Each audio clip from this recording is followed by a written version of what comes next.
Bonjour à tous, on se retrouve aujourd'hui pour l'essai du nouveau Audi Q4 e-tron. On est ici sur une version très haut de gamme avec la grosse batterie 82 kWh et puis 300 chevaux sur le capot, donc je me réjouis de voir ce que ça donne sur la route. Comme d'habitude, n'hésitez pas à lâcher le petit pouce en l'air et puis nouveauté, pensez à vous abonner à mon compte Instagram @simplement.julien. Je publie quelques photos sur mes tournages, vous savez en avant-première quelles vidéos vont sortir sur la chaîne YouTube et puis je publie aussi quelques stories sur l'actualité automobile. Du coup voilà, n'hésitez pas à vous abonner à mon compte Instagram et puis moi je vous laisse tout de suite avec l'intro. Parlons maintenant rapidement du design extérieur de ce nouveau Audi Q4 e-tron. Donc globalement, c'est à peu près la même voiture que l'ID4 ou bien que l'Enyaq que j'ai déjà testé sur ma chaîne YouTube. On a à peu près les mêmes formes, juste avec une calandre qui change totalement, bien sûr. La calandre ici, bien sûr pleine, comme sur beaucoup de véhicules électriques, avec un matériau un peu bizarre, un peu en plastique. On a ici l'inscription e-tron, bien sûr, et puis sinon une face avant vraiment très agressive, très verticale. Moi j'aime bien cette face avant, il y a juste peut-être cette partie-là, je suis pas totalement fan, mais bon, globalement dans l'ensemble, je trouve ça plutôt stylé. Au niveau du profil, voilà ce que ça donne. Je ne vais pas entrer trop dans le détail, je vous laisse avec les images parce que les images sont quand même plus importantes que ce que je dis au niveau du design.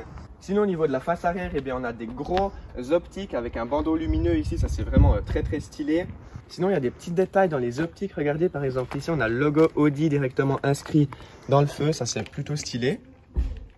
Passons maintenant à la trappe de recharge, située à l'arrière droit comme sur l'ID4 et l'Enyaq, c'est pratique pour les charges en ville. On a bien sûr un combo CCS, on peut recharger jusqu'à 150 kW en courant continu.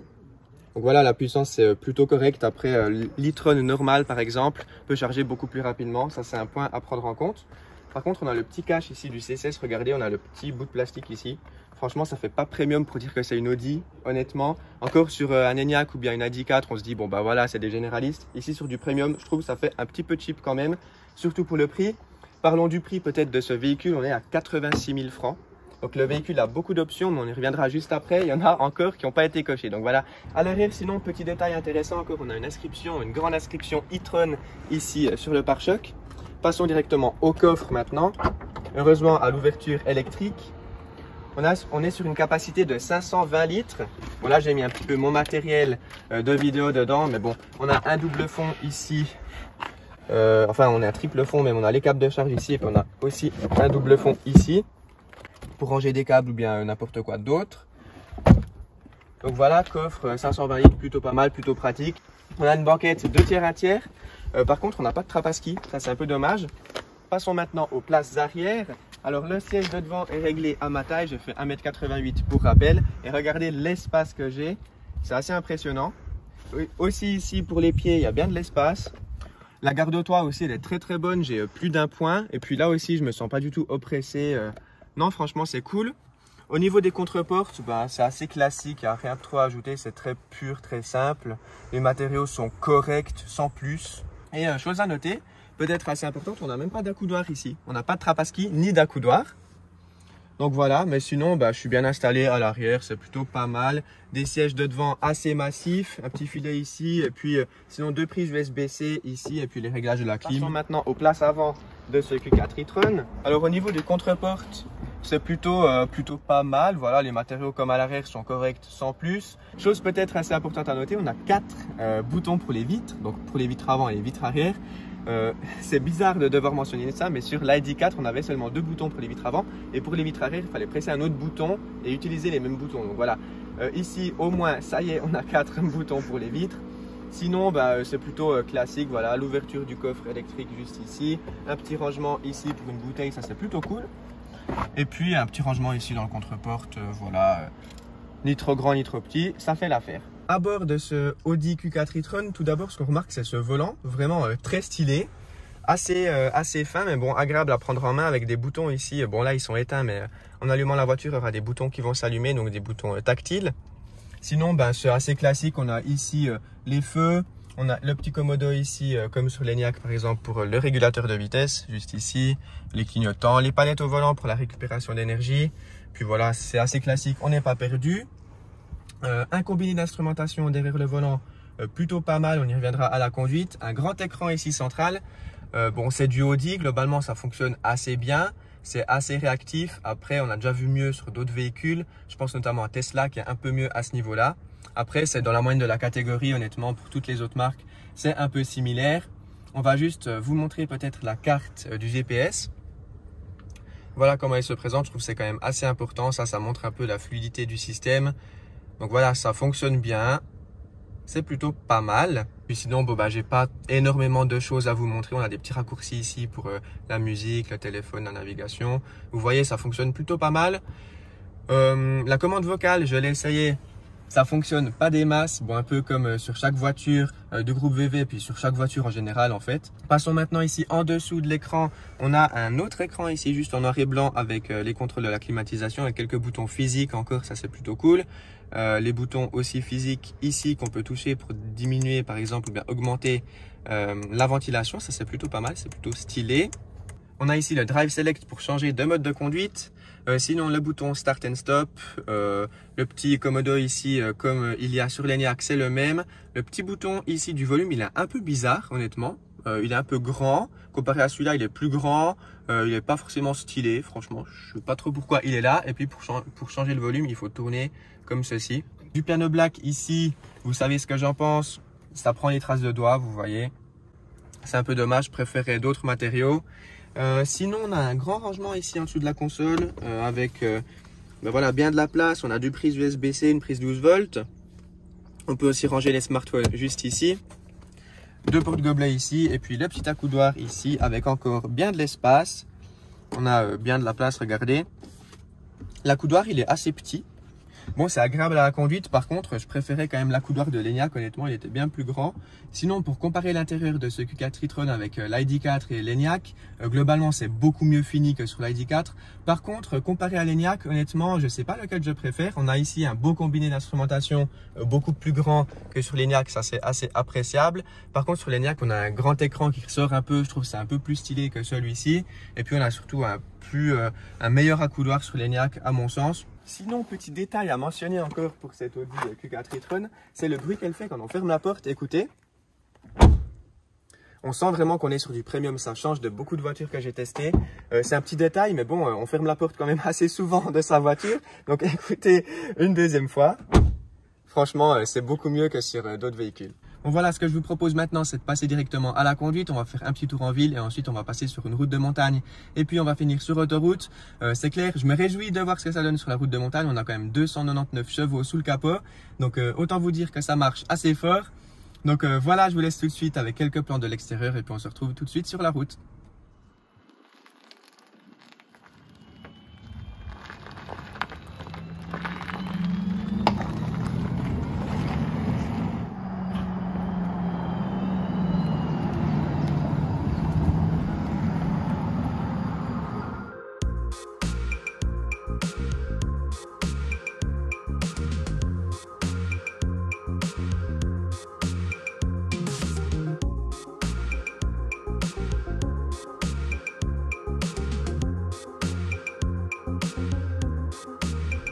En ville, qu'est-ce que ça donne ce nouveau Q4 e-tron?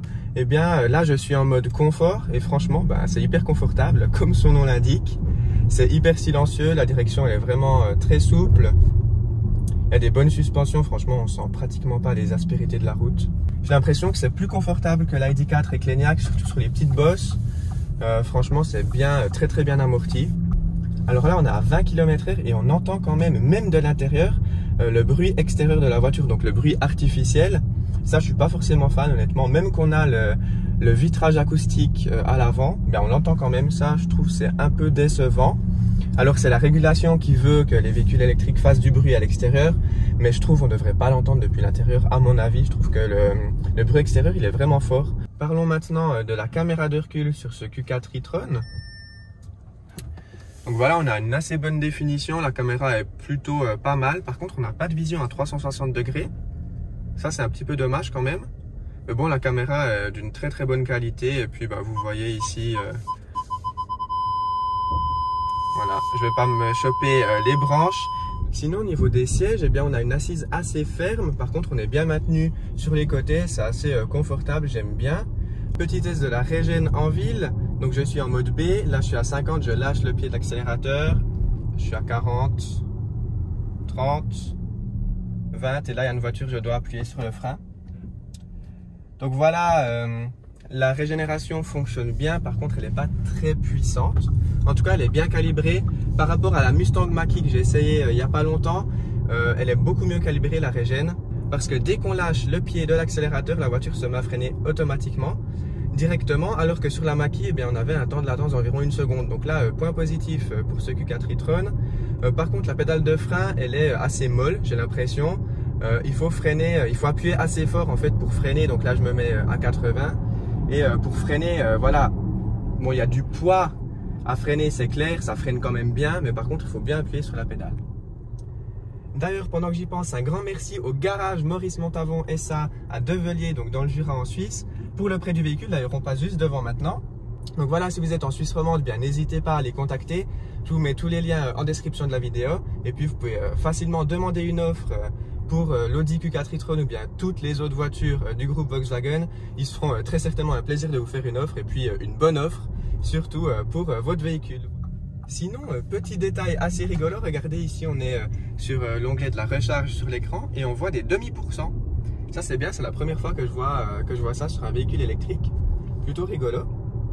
Et là, petite info à 93,5%, elle nous affiche 359 km d'autonomie. Donc l'autonomie ici affichée, elle prend en compte le style de conduite que j'avais avant, je pense. La voiture est pratiquement neuve, hein, elle a environ 100 km.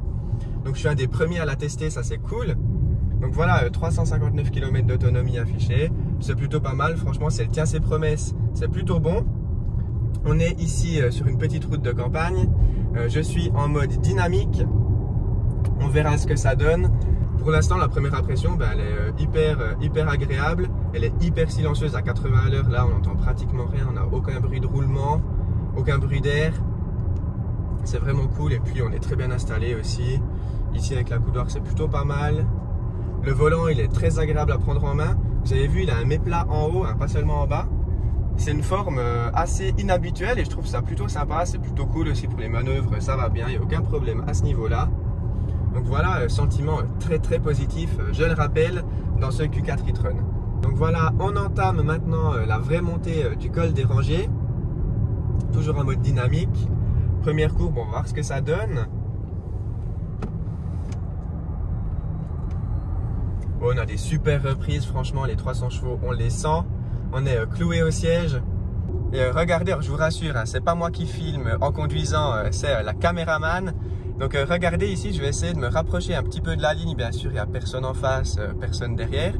Et regardez, elle me corrige la trajectoire. Vous voyez le gros trait rouge sur la gauche. Je ne sais pas si on le voit bien à l'image. Donc ça, c'est plutôt pas mal, cet affichage tête haute en réalité augmentée. C'est assez impressionnant. Je vais réessayer de nouveau ici. Peut-être vous allez mieux voir. Elle corrige un peu la trajectoire et vous voyez la ligne rouge à l'affichage tête haute. C'est vraiment impressionnant. C'est la première fois que je vois ça. Et voilà, on est arrivé en haut. Donc sentiment très positif hein, de ce Q4 e-tron. Franchement, les 300 chevaux, on les sent et puis on se fait plaisir sur des petites routes comme ça.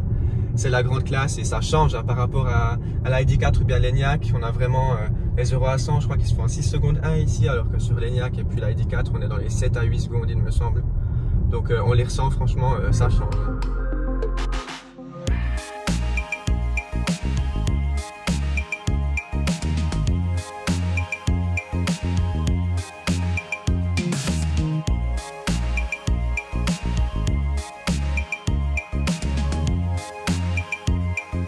Voilà, donc on va maintenant entrer sur autoroute à bord de ce Q4 e-tron. Je le rappelle, 300 chevaux. Donc on verra ce que ça donne le 0 à 120. Et puis, bon, il n'y a personne. Je vais directement m'arrêter à 0. Puis on va faire un pied au plancher.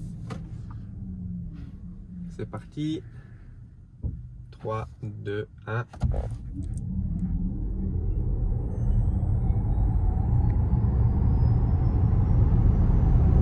Et 120. Voilà, bah, franchement, ça secoue un peu, hein, honnêtement. Les 300 chevaux, on les sent très bien.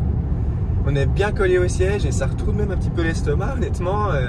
Ouais, franchement, on a des super bonnes sensations à son volant quand on met pied au plancher en mode dynamique. Franchement, impressionnant. Donc là, on est calé à 120. On entend très peu de bruit, hein. Pratiquement aucun bruit d'air. Et puis on est hyper bien installé. C'est super. On sent vraiment que cette voiture est faite pour avaler les kilomètres, ça c'est clair. En plus avec cette grosse batterie, on peut vraiment faire plusieurs centaines de kilomètres sur autoroute. Là je sais pas combien, mais bon, j'espère pouvoir une fois partir en road trip à bord d'un Q4 e-tron. Bon là je suis calé au régulateur de vitesse à 120. Alors bon, il n'y a pas beaucoup de trafic en ce moment, je peux pas tester comment il réagit avec d'autres véhicules devant. Bon, je suppose que c'est très similaire à ce que propose VV sur l'ID3, hein, vu que c'est le même groupe. Donc sur l'ID3, j'avais bien apprécié le régulateur de vitesse adaptatif. J'avais bien aimé aussi l'assistant au maintien dans la voie avec la conduite semi-autonome. Donc je pense que ça doit être du même. Là, j'ai pas forcément le temps de faire un essai complet, un essai détaillé des aides à la conduite, mais ça aussi je vais faire très certainement dans le futur sur ma chaîne YouTube. Et regardez, cet éclairage, il est vraiment classe de nuit. Et ici, le combiné d'instrumentation, il est vraiment top aussi. La nuit, on a l'affichage tête haute aussi. Ouais, c'est très beau avec les petits boutons ici illuminés sur le volant. L'éclairage aussi ici, non, c'est très classe. Sinon, au niveau des reprises, on passe de 100 à 120. Du coup, je vais mettre le pied dedans. On est à 102, c'est parti. 3, 2, 1. Et 120 déjà, 123 même. Non, au niveau des reprises aussi, c'est vraiment bon. Alors ok, le prix est quand même assez élevé hein, pour cette version 82 kWh brut avec la pleine puissance, donc 300 chevaux. C'est clair que c'est assez élevé, mais bon, c'est le prix pour avoir de bonnes sensations à son volant. C'est vrai que ça change vraiment de l'ID4 ou bien de l'Enyaq. Voilà, donc on va sortir maintenant de l'autoroute. Je pense que c'est le moment eh bien, pour débuter la conclusion de l'essai de ce Q4 e-tron. Eh bien, je pense qu'il a beaucoup de points positifs. On a un sentiment très positif à son volant, on a de la bonne puissance, c'est cool. La qualité intérieure est vraiment bien. Comparé à l'ID4, il n'y a pas photo. Hein. Et puis c'est super agréable à conduire, c'est silencieux, c'est dynamique. Donc à la conduite, franchement, c'est très bon. Après, quelques points négatifs à mon avis. La puissance de recharge comparée à un e-tron normal, c'est bien en deçà de ce que propose le gros SUV un peu plus cher d'Audi. Là on est limité à 150 kW, c'est vrai que pour les longs trajets on aimerait peut-être un petit peu plus. Sinon un autre point négatif, eh bien c'est le prix. Honnêtement là on est à 86 000 francs, c'est vrai que c'est quand même assez cher et surtout qu'on n'a pas toutes les options. On n'a pas de toit panoramique par exemple sur ce modèle, on a des sièges à réglage manuel, on a des sièges en tissu. Ouais, il manque quand même quelques petites options et puis à ce tarif-là, je trouve que ça devrait être de base, surtout les sièges électriques à 86 000 francs la voiture, ça devrait être de série à mon avis. Donc voilà, le tarif de base, il est quand même assez agressif. Par contre, si vous voulez une voiture bien équipée, il faudra vraiment piocher dans le catalogue des options et ça peut vite devenir cher. Voilà, c'est gentiment la fin de cette vidéo. Merci beaucoup à vous de l'avoir regardé. Comme d'habitude, n'oubliez pas le petit pouce en l'air, ça me fait toujours plaisir. Et puis surtout, pensez à vous abonner si jamais c'est pas déjà fait parce que pendant les mois de juillet et août, je vais sortir des vidéos de malades. J'ai déjà plein de projets, c'est trop cool. Par exemple, je pars en road trip en Tesla. Je vais faire plusieurs milliers de kilomètres en Tesla. Du coup, c'est super intéressant pour voir l'infrastructure de recharge maintenant. Et puis sinon, j'espère vraiment avoir l'occasion de tester d'autres véhicules électriques sur de plus longs trajets. Ça sera super intéressant. Donc voilà, je me réjouis vraiment des semaines et des mois à venir pour l'avenir de cette chaîne YouTube. Et puis moi, je vous dis à très vite pour une prochaine vidéo. C'était Julien. Ciao tout le monde!